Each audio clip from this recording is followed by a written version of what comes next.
petite vidéo pour répondre donc à une demande, la demande de Laurent concernant différentes choses, comment recentrer le centre. Donc en fait ça c'est par rapport au 3D cursor, à l'importation d'un objet dans un fichier, donc comment est-ce qu'on passe d'un fichier Blender à un autre fichier Blender, comment est-ce qu'on importe un élément d'un autre fichier dans celui sur lequel on travaille, organisation des éléments.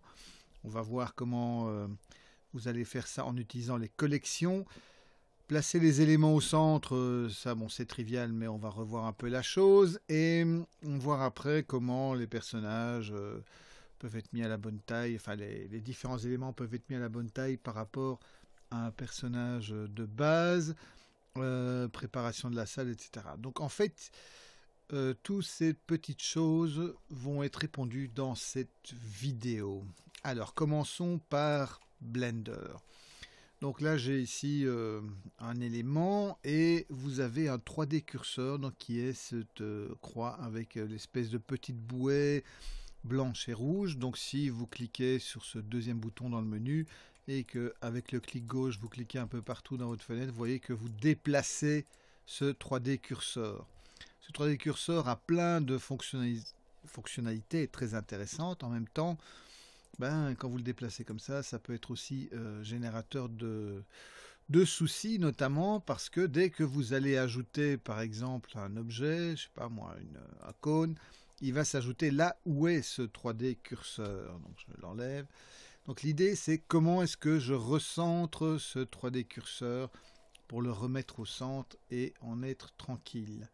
Deux possibilités. Dans le menu qui se trouve ici, vous appuyez sur N comme Nathalie si vous voulez éventuellement l'ouvrir par le raccourci clavier, ou alors vous avez une petite flèche là au-dessus. Vous avez la location de ce 3D curseur. Vous mettez 0 dans toutes les cases et c'est fait. L'autre possibilité, majuscule C, ça fait exactement la même chose et donc vous avez aussi le 3D curseur qui revient au centre. Si vous voulez ne plus voir ce 3D curseur, vous pouvez aller dans le menu Overlay, désactiver la visualisation de ce 3D curseur. Mais attention que ça n'empêche, si vous activez le 3D curseur dans les Tools et que vous cliquez n'importe où dans la scène, vous allez déplacer ce 3D curseur et donc vous ne le verrez pas, mais il sera déplacé. Bien, donc, si je veux maintenant avoir un objet qui soit placé, donc je vais le décentrer, voilà, imaginons que mon objet est là. Si je veux qu'il soit placé au centre de ma scène, eh bien, le plus simple, c'est d'abord de vérifier que son point de pivot soit bien au centre de sa géométrie. Pour ça, je peux faire un set origin, donc le point de pivot, c'est l'origine. Set origin to géométrie, comme ça je suis sûr que son point de pivot est bien au centre de sa géométrie. Et ensuite, dans ses positions, je le remets à 0. C'est pas plus difficile que ça. Et il se retrouve directement à 0. Donc première étape, vérifier que son origine, son point de pivot, soit bien au centre de sa géométrie. Deuxièmement, remettre sa position en tant qu'objet à 0. Donc on est bien d'accord en tant qu'objet. Si vous êtes en sous-objet et que vous déplacez votre objet, voilà, en fait son point de pivot n'est plus là au milieu de sa géométrie, son point de pivot est toujours ici au centre. Si je reviens en mode objet, on voit son point de pivot est là, et donc là je dois remettre les choses en place et remettre mon objet à 0. Voilà. Si maintenant je vais garder ce cube par exemple qui est dans une collection ici qui va garder la caméra, la lampe et le cube. On va appeler ça, je ne sais pas moi, base par exemple. Vous n'êtes absolument pas obligé d'avoir cette collection là. Mais vous pouvez aussi la garder, ça ne gêne pas. Et vous pouvez cacher ces différents éléments en cliquant sur l'œil qui correspond à votre collection. Donc là, j'ai fait une deuxième collection. Je vais aller chercher un objet. Alors, je ne vais pas faire un import. Un import, ce sera un import si je vais chercher un fichier FBX. Donc ça, on va voir après. Mais je vais faire un append. Append, c'est quand je vais chercher un élément qui se trouve dans une scène Blender. Donc je fais Append, je cherche une scène. Donc si je vais sur mon bureau ici, voilà, j'ai par exemple une scène ici où j'ai un low poly caractère. Et j'importe ce low poly caractère. Donc il faisait partie de mes objets. Alors je vais le déliter. Si je fais un pour que les choses soient plus évidentes. Papapapam.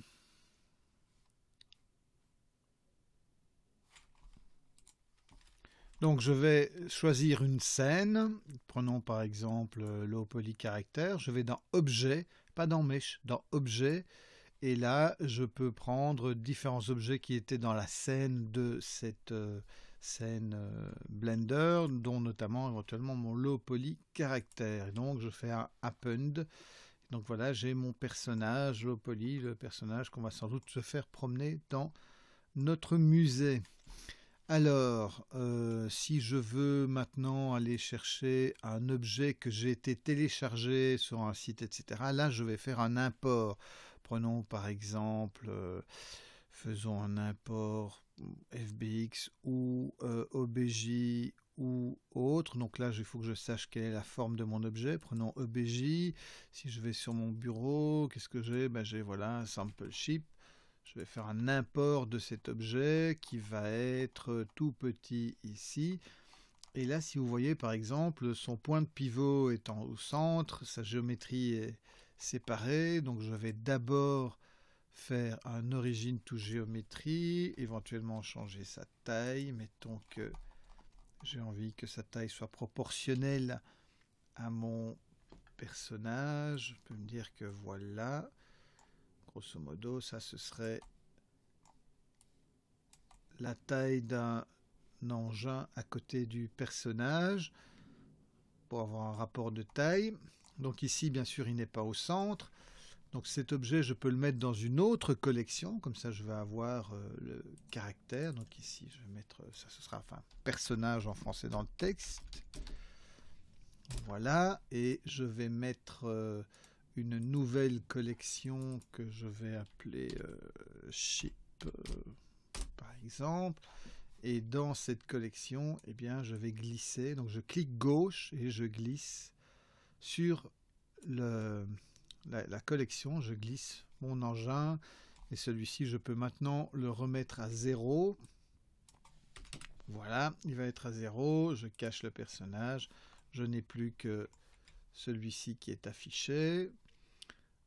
Ou je cache le vaisseau et j'affiche le personnage. Et voilà. Et donc je peux comme ça avoir plusieurs éléments dans une seule scène que je vais sauver comme étant ma scène de récapitulation, je ne sais pas moi, ma scène de éléments pour ma salle. Ok, donc j'ai ces différentes choses. Donc, par rapport à la demande recentrée, on a vu par rapport au point de pivot, apporter un objet dans le fichier, on a vu les deux éléments, organiser. On vient de voir le placement des éléments au centre, c'est aussi simple que de leur redonner une position à 0, 0 quand leur point d'origine est bien au centre de la géométrie. Maintenant, voyons ce qui se passe dans Unity. Donc, je vais d'abord exporter ces différents objets. Donc, j'ai ici mon personnage, je vais l'exporter en FBX. Et quand j'exporte en FBX, je vérifie que je suis bien en Selected Object, histoire qu'il n'exporte pas l'entièreté de ma scène en une fois, mais objet par objet. Alors, si j'ai plusieurs objets qui sont dans une collection et que j'ai envie de les exporter en une fois, je pense à, je sais pas, par exemple, un vase dans lequel il y a des fleurs. Eh bien, donc tout ça est mis dans une collection et je peux alors exporter la collection qui est active. Donc je coche alors collection active. Donc ici, je vais pointer vers mon projet Unity dans les assets et je vais me mettre dans les mèches. Donc je vais aller mettre personnage. Alors personnage, voilà. FBX, j'exporte et je vais ensuite activer mon spaceship là, et de la même manière, c'est le seul qui est actif, donc je vais juste faire l'autre option possible. Je ne vais pas sélectionner l'objet, mais seulement la collection active, et je vais l'appeler dans ce cas-ci spaceship. Voilà. Et donc j'exporte le FBX. Ok, donc voilà, j'ai exporté mes différents objets qui sont dans ma scène Blender. Je peux maintenant repasser dans ma scène Unity. Donc là, je suis dans ma scène et automatiquement dans mon dossier Mesh, j'ai chaise, personnage. Donc ça, la chaise et la rampe, c'était deux objets qui étaient déjà dans ce projet, et le personnage de Spaceship se sont rajoutés dans le mesh. Donc maintenant je peux construire ma scène. Ce que je vous demande d'avoir dans le travail que vous allez me rentrer au plus tard vendredi, c'est d'avoir votre visiteur. Ce visiteur doit avoir une taille de 2 sur 2 sur 2. Et votre décor doit être en fonction de la taille de ce visiteur. Il ne faut pas qu'on soit trop petit, il faut qu'on soit que quand on regarde à travers la vue, donc là je n'ai pas besoin de la main caméra puisque j'ai une caméra dans le visiteur, je vais déliter cette caméra là. Quand je regarde mon décor, ici je vais par exemple rajouter un sol, donc je fais un plane, alors je le remets aussi à 0, reset, et donc c'est dans la petite roue dentée qui se trouve au-dessus à droite. Je change sa taille, c'est R le raccourci clavier. Et je vais maintenant ajouter différents éléments comme la chaise, le personnage, le spaceship. Et donc je vais les déplacer, W pour déplacer. Donc le spaceship, je vais le mettre par exemple par ici, voilà. Alors Alt enfoncé et je clique gauche pour pivoter dans ma scène. Je reviens donc et j'ai ma chaise. Alors on voit tout de suite par rapport à la taille de mon visiteur, mon personnage, qui est un peu transparent là, donc, et la chaise aussi est un peu transparente, donc là ils ont besoin d'avoir un matériau qui soit différent de celui que Blender a généré, donc ça ne pose pas de problème pour l'objet que j'ai importé, là le vaisseau, parce que ça ne venait pas directement généré par Blender. Ici la chaise et le personnage, à mon avis il leur faut un matériau bien précis, donc je vais dans matériaux, clic droit, créer, matériel, et je vais appeler ça mat base par exemple. On verra plus tard pour faire des matériaux complexes, mais pour le moment c'est tout ce dont on a besoin. Je vais le glisser, clic gauche, je le glisse sur le personnage et je le glisse sur la chaise. Et maintenant voilà, ils ont des matériaux. Je ne vous demande pas autre chose, pas de couleur, pas de quoi que ce soit, juste un matériau blanc pour juste voir un petit peu la structure de votre projet. Donc là on voit mon personnage est trop grand, puisque quelque part sa vue devrait correspondre à la hauteur de la caméra pour qu'il soit, donc ça doit être quelque chose dans ce goût là. Donc là il sera à la hauteur, voilà, il a la bonne hauteur. Alors je peux prendre la chaise et aller la rapprocher pour voir à quel point elle est beaucoup trop grosse cette chaise. Donc ou pas d'ailleurs en fait, puisque elle est en général, l'assise arrive à peu près au niveau des genoux. Ouais, on va peut-être faire même un peu plus grand, voilà, mais c'est vrai qu'elle est un peu difforme par rapport au personnage, donc au niveau de la hauteur ça pourrait le faire, mais donc on va la faire plus petite quand même pour que ce soit plus réaliste. Il faudrait juste qu'elle soit peut-être plus haute.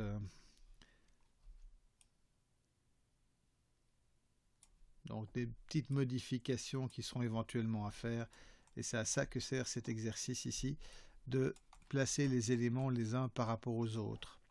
Voilà, et donc maintenant je peux tester la promenade dans ma scène, voir si mon... Voilà, donc ça marche. Je vais... Voilà, je vois le vaisseau, c'est super. Je reviens et je vois le personnage et la scène. Où es-tu? Où es-tu? Voilà. Ok, je suis un peu trop dedans. Peut-être qu'il est un peu trop petit ce personnage maintenant.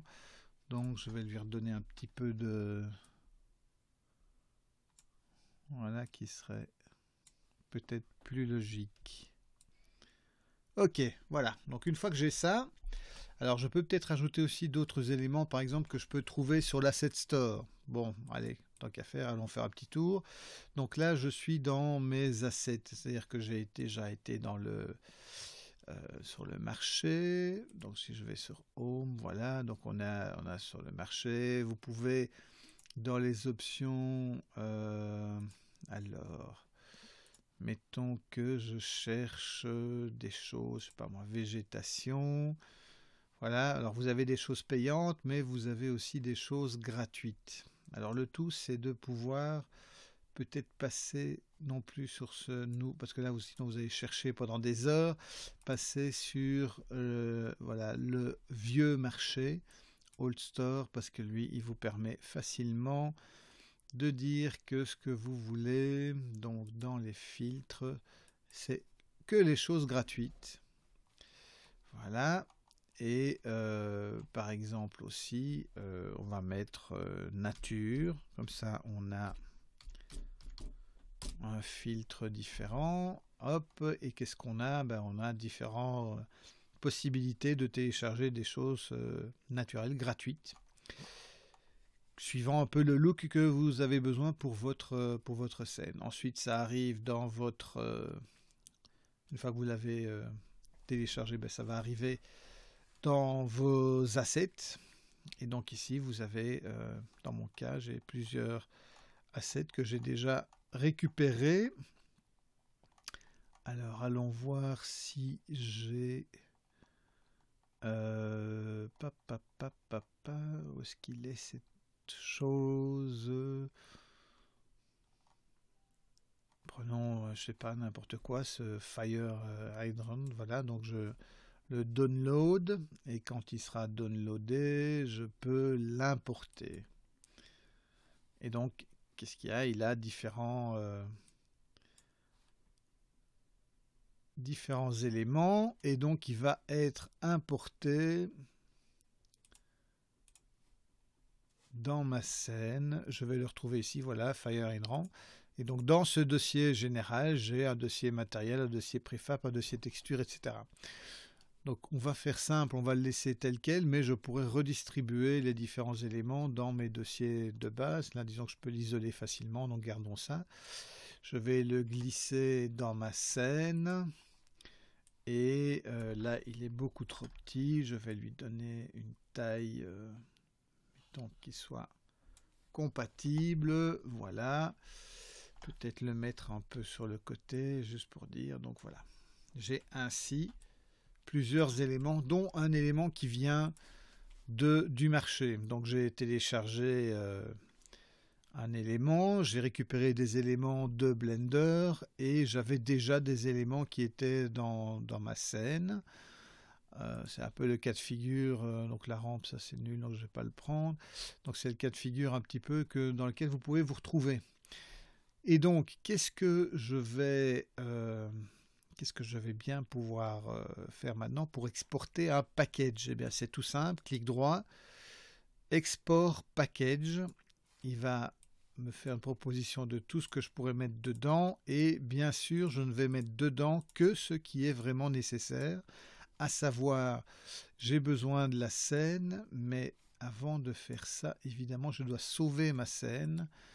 Donc save scène as et ça va être dans le dossier scène. Je vais l'appeler ma scène, je sais pas, ou alors plutôt vous mettrez votre nom, ce serait assez logique, enfin vos noms underscore notre salle.